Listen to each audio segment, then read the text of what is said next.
जय हिंद। ये खबर तो तुम्हारे कान में बज चुका होगा कि ट्रम्प 50% टैरिफ इंडियन इंपोर्ट्स पर लगा चुके हैं। हमारे ऊपर ऑलरेडी 25% टैरिफ इम्पोज था यूएस सरकार के द्वारा और अनदर 25% टैरिफ को डाल के टोटली 50% टैरिफ इंडिया के ऊपर यूएस के द्वारा लगाया गया है। और ये जो 50% टैरिफ है ये क्या सोचकर लगाया गया है, इसका लॉजिक भाई साहब ट्रम्प फालतू दे रहे हैं एकदम। 50% टैरिफ ब्राज़ील के ऊपर भी है, इंडिया के ऊपर भी है और हमारे ऊपर बहुत सारे कंट्री ऐसे भी हैं जिनके ऊपर 50% से ज़्यादा टैरिफ है। प्रॉब्लम ये नहीं है, प्रॉब्लम हमारे साथ ये है कि ट्रम्प साहब बात कर रहे हैं कि हम आने वाले सालों में यानी कि 2030 तक एक दूसरे के सबसे बड़े ट्रेड पार्टनर बनेंगे। $500 बिलियन का ट्रेड करेंगे बोथ कंट्री मिलकर। दुनिया का सबसे बड़ा ट्रेड डील हम करेंगे। कर रहे हैं क्या? 50% टैरिफ इंडिया में इम्पोज कर रहे हैं। उनकी बात और उनकी काम एक रास्ते पे है ही नहीं एक्चुअली। इसके वजह से क्या हुआ पता है? इसके वजह से इंडिया ने जो $3.6 बिलियन का डील यूएस के साथ होने वाला था 6 बोइंग जेट के लिए, जो P-81 बोइंग जेट नहीं होता, सबमरीन हंटर, जो ऑलरेडी हमारे पास 12 की संख्या में है, उसका जो आने वाले 6 हम ऑर्डर दिए थे उसको पॉज लगा दिया है इनडेफिनाइट पीरियड के लिए। और उसमें लगभग $3.6 बिलियन का घाटा यूएस को होने वाला है अगर हम ये डील को कैंसिल कर देते हैं। और इसका सिंपल सा एक ही लॉजिक है भाई साहब, 50% टैरिफ। और सिर्फ ये ही नहीं भाई साहब, यूएस के F-35 फाइटर जेट जो कि स्पेन खरीदने वाला था यूएस से, उस डील को कैंसिल कर दिया है। हाँ, हालांकि ये 50% टैरिफ के साथ स्पेन का कोई रिलेशन नहीं है, लेकिन तुम मानो या ना मानो ट्रम्प के कारण ये डील कैंसिल हुई है।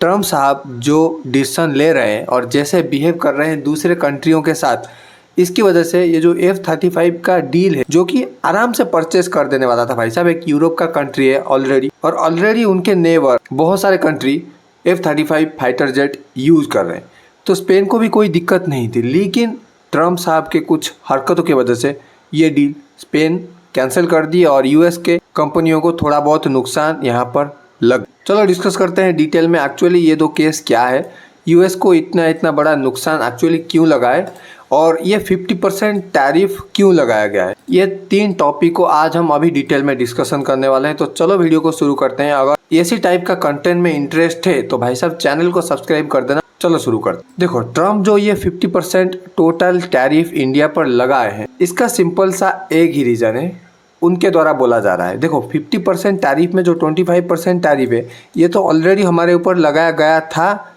2-4 महीनों से। पहले तो 26% था, फिर क्या हुआ पता नहीं, लेकिन 1% टैरिफ घटा दी। लेकिन जो एडिशनली 25% टैरिफ डाला गया है, इसका ट्रम्प साहब का ये कहना है कि हम जो रसिया से क्रूड ऑयल परचेस करते हैं उसके लिए। ट्रम्प साहब का ये कहना है कि जो रसिया और यूक्रेन का जो वार अभी चल रहा है, इसको रोकने के लिए एक ही फंदा है, रसिया को इकोनॉमिकली पुअर करो। और इंडिया जो ऑयल खरीद रहा है रसिया से, ट्रम्प का ये कहना है कि हम इकोनॉमिकली रसिया को सपोर्ट कर रहे हैं इस वार में जाने के लिए और इस वार को फंडिंग करने के लिए, डायरेक्टली हो और इनडायरेक्टली। तो ट्रम्प साहब का भी कहना ये है कि अगर हम इस फंडिंग को रोक दें तो ये वार रुक जाएगा। और वो एक ऐसा अपना फेस दिखा रहे हैं कि मैं जैसे वार को रुकवाना चाहता हूँ, मैं वार को रुकवा के एक दुनिया में फेमस होना चाहता हूँ कि यार मैंने रसिया और यूक्रेन की 3 साल की वार, ऑलमोस्ट 4 साल होने वाले हैं, उस वार को रोक दिया। और अगर स्टैटिस्टिकल डेटा को भी देखोगे भाई, हम लगभग रसिया से 36% ऑयल इंपोर्ट करते हैं। यस, पूरी दुनिया से जितना नहीं करते हैं उसका 1/3 सिर्फ एक कंट्री से कर लेते हैं। और इराक से हम लोग लगभग 21%, सऊदी अरब से 13% and rest of the world से 18%, ईरान हो गया और भी छोटे छोटे कंट्रीज, वेनेजुएला, उससे इंपोर्ट करते हैं। प्रॉब्लम यूएस को यहाँ पर नहीं है, प्रॉब्लम यूएस को सिंपल एक चीज़ पर है कि हम लोग क्यों रसिया से ऑयल परचेस करते हैं। हम लोग रसिया से ऑयल परचेस करते हैं तो हम इनडायरेक्टली फंड करते हैं रसिया को कि तुम जाओ और यूक्रेन को मारो। अरे भाई, यूक्रेन और रसिया का युद्ध में हमारा कंट्रीब्यूशन ये जो कुछ डॉलर का है, इतना बड़ा अमाउंट भी एक्चुअली है नहीं। और हम लोग जो ऑयल खरीद रहे हैं भाई साहब रसिया से, हम बहुत सस्ते में ऑयल खरीद रहे हैं। ड्यू टू द सैंक्शन रसिया $70 के ऊपर ऑयल का प्राइस नहीं ले सकता है पर बैरल। अभी इंडिया उसी चीज़ को देखकर हमारे कंज्यूमर के लिए सस्ता पड़ने वाला है ऑयल, हम खरीद रहे हैं। तुम्हारा क्यों माथापोची इतना हो रहा है?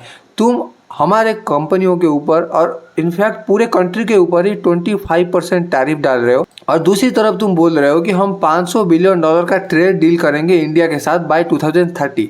भाई घंटा होने वाला है ये चीज़। देखो यार, मैं प्रीवियसली बहुत सारे वीडियो में ये बता चुका हूँ कि हम यूएस के ऊपर भरोसा एक्चुअली कर नहीं सकते।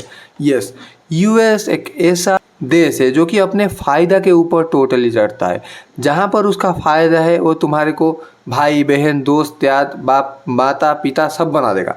लेकिन जहाँ पर एक बार उनको पता चल गया कि तुम उनके लिए कोई भी फ़ायदा नहीं दे सकते, तो तुम्हारे को लात मार के निकाल देंगे। और ये हमारे इंडियन डिप्लोमेट्स बहुत अच्छे से जानते हैं। इसीलिए तो हम लोग F-35 जैसे फाइटर जेट वगैरह नहीं खरीदते हैं। क्यों नहीं खरीदते हैं? एक्चुअली अगर युद्ध कभी भी किसी भी देश के साथ हुआ और हम खुदा ना खास्ता फाइटर जेट या कोई इम्पोर्टेंट वेपन में डैमेज करवा दे, तो उसको रिपेयर करने का कॉस्ट 5 से 6 गुना यूएस लेता है। और इनफैक्ट सही टाइम पर वो रिपेयर भी नहीं करेगा। एक्चुअली हमारे को ही अल्टीमेटली सफ़र होना पड़ेगा। लेकिन अल्टीमेटली अगर तुम फ्रांस का बात करो और रशिया का बात करो और कोई भी ऐसे नेशन का बात करो जो कि ट्रस्टेड है इंडिया के पर्सपेक्टिव से, अगर कोई भी पार्ट्स की ज़रूरत है, अगर कोई भी रिपेयर की ज़रूरत है या ट्रेनिंग वगैरह की ज़रूरत है, पैसे तो लेंगे भाई, पैसा कौन नहीं लेगा, लेकिन काम टाइमली हो जाएगा। ऐसे कोई नए दिमाग में आएगा कि यार डाउट होगा फ्रांस रिपेयर करेगा या नहीं करेगा, यूएई रिपेयर करेगा या नहीं करेगा। बता रहा हूँ बस एक एग्जाम्पल लेकर। लेकिन यूएस के साथ ऐसा है नहीं, ऐसा यूएस कभी करेगा ही नहीं। यूएस तुम्हारे से जितना हो सके उतना लपेटने की कोशिश करेगा, जितना हो सकता है उतना सोचने की कोशिश करेगा और पैसा कमाने की कोशिश करेगा। यूएस सिर्फ एक चीज़ पर चलता है भाई, बिजनेस। बिजनेस होगा चलो आगे बढ़ो, हमारे साथ दोस्ती कर लो। अगर बिजनेस नहीं भाई, घंटा तुम कहाँ पर चले जाओ, कुछ भी कर लो, हमारे को क्या फ़र्क पड़ता है। तुम मर जाओ कट जाओ, कोई फ़र्क नहीं पड़ता। और आफ्टर ट्रम्प्स टैरिफ सडनली एक दिन बाद न्यूज़ आता है कि India poises $3.6 billion deal to acquire Boeing jet after Trump's announcement 50% tariff. और ये $3.6 बिलियन क्या है भाई साहब? एक्चुअली किस प्रोडक्ट पर ये पैसा खर्च किया जा रहा है? मैंने प्रीवियसली जैसे बोला P-81 सबमरीन हंट, यहाँ पर देख सकते हो इसका एक फ़ोटो जहाँ पर P-81 सबमरीन हंटर जा रहा है। और ये देखो ये टॉर्पीडो ऐसे गिराता है। अगर यहाँ पर कोई सबमरीन होगा, अगर ये पानी के नीचे एक्चुअली होता है और पता चल जाता है इसके स्कैनर वगैरह के द्वारा, सोनार रेडार इसमें लगा हुआ होता है नीचे, प्लेन इस टॉर्पीडो को गिरा देगा और ये टॉर्पीडो जाके उस सबमरीन को हिट कर देगा। सिंपल ऐसे ही काम करता है ये P-81 सबमरीन हंटर। और ये P-81 सबमरीन हंटर यूएस की बोइंग कंपनी के द्वारा बनाया जाता है। 2 मॉडल बेसिकली इसका बनाया जाता है। इंडियन वेरिएंट के लिए P-81 होता है और यूएस जो यूज़ करता है वो P-8। ये बेसिकली नाम में और कुछ स्पेसिफिकेशन में चेंज है, इतना बड़ा चेंज एक्चुअली है नहीं यहाँ पर। और अगर इंडियन नेवी की बात करें, हमारे पास टोटली अभी के टाइम पर 12 P-81 सबमरीन हंटर है और उसमें से 2009 में हमने 8 P-81 खरीदा था यूएसए से और स्पेशली बोइंग कंपनी से, और 2016 में और 4 हमने खरीद दिया था।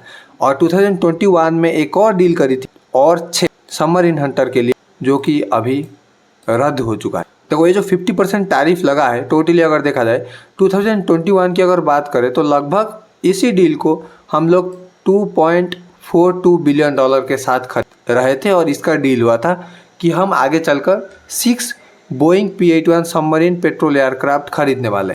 लेकिन अभी के टाइम पर ये सारा टैक्स वगैरह टैरिफ वगैरह मिला जुला के हमको $3.6 बिलियन का पड़ता है ये 6 सबमरीन हंटर, यानी कि ऑलमोस्ट $600 मिलियन का एक P-81 सबमरीन हंटर, जो कि बहुत ज़्यादा कॉस्टली होता है भाई साहब। और ये जो कॉस्ट है ये हम लोग अभी आप कर नहीं सकते हैं सिचुएशन को अगर देखें तो। और इतना पैसा देकर 6 P-81 हंटर सबमरीन लेना अभी के लिए इंडिया के लिए इतना ज़्यादा रिटर्न ऑफ इन्वेस्टमेंट नहीं होने वाला है। एक्चुअली यूएसए को भी थोड़ा सा हम लोग को जवाब देना था, तो इस डील पर पॉज लगा के हम लोग यूएस को थोड़ा बहुत जवाब तो दिए हैं। अगर तुम ऐसे हरकत करोगे इंडिया के साथ तो इंडिया भी चुप नहीं रहने वाला, इंडिया भी जवाब अपना देगा। और इंडिया ऐसा नहीं है कि अपना जो पेट्रोलियम खरीद रहा था रशिया से बंद कर देने वाला है। मेरे को नहीं लगता है आने वाले कुछ महीनों तक इंडिया अभी बंद करने वाला है, क्योंकि इतना सस्ता ऑयल अभी कोई भी कंट्री हमको नहीं दे। देखते हैं आने वाले टाइम पर ये जो 25% टैरिफ को बढ़ाकर 50% टैरिफ कर दिया गया है, इंडियन और यूएस के ऑफिशियल के साथ बातचीत होने वाला है, मीटिंग वगैरह आने वाले टाइम पर होने वाला है। तो मे भी ये डील कैंसिल हो जाए, मे भी 25% टैरिफ पर फिर से लौट आए यूएस गवर्नमेंट। देखते हैं क्या होता है, ये तो आने वाले बात है। लेकिन अभी डिस्कस कर लेते हैं भाई साहब, यूएस की F-35 फाइटर जेट को स्पेन क्यों कैंसिल कर दिया। भाई साहब ये एक बहुत बड़ा थप्पड़ लग रहा है यूएस की चमार पर कि यार एक्चुअली स्पेन जैसा एक छोटा सा कंट्री भी यूएस को नहीं डर रहा है और जवाब दे रहा है। हाँ, हालांकि एक एडवांस कंट्री है स्पेन टेक्नोलॉजिकली, लेकिन अगर इकोनॉमिकली देखा जाए तो यूएस के कंपैरिजन में कुछ भी नहीं है, राइट। एक्चुअली क्या हो रहा है, देखो अभी के टाइम पर स्पेन एक नाटो का मेंबर है और यूएस भी एक नाटो का मेंबर है, और नाटो का कॉन्ट्रैक्ट के अनुसार जो भी कंट्री नाटो में है एटलीस्ट 2% ऑफ जीडीपी डिफेंस पर खर्च करना मैंडेटरी है।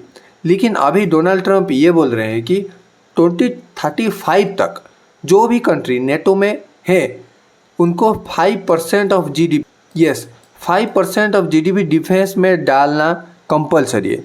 डिफेंस में यूज करो 5% जीडीपी, नहीं तो नेटो से निकल जाओ। यूएस का फाइनेंशियल कंडीशन इतना अच्छा है और वो अपना पैसा ज़्यादातर डिफेंस में डालता है और दुनिया भर में उसका बेसिस वगैरह है, इसमें कोई प्रॉब्लम नहीं है। लेकिन ऐसा तो बाध्य है नहीं कि यार एक्चुअली स्पेन उनका खर्चा अलग होगा भाई साहब। इकोनॉमिकली अगर देखा जाए यूएस के कंपैरिजन में बहुत कम है उनका, और उनका एजुकेशन पर भी वो इन्वेस्ट करेंगे, हॉस्पिटल वगैरह, देश में बहुत सारे खर्चा होते हैं।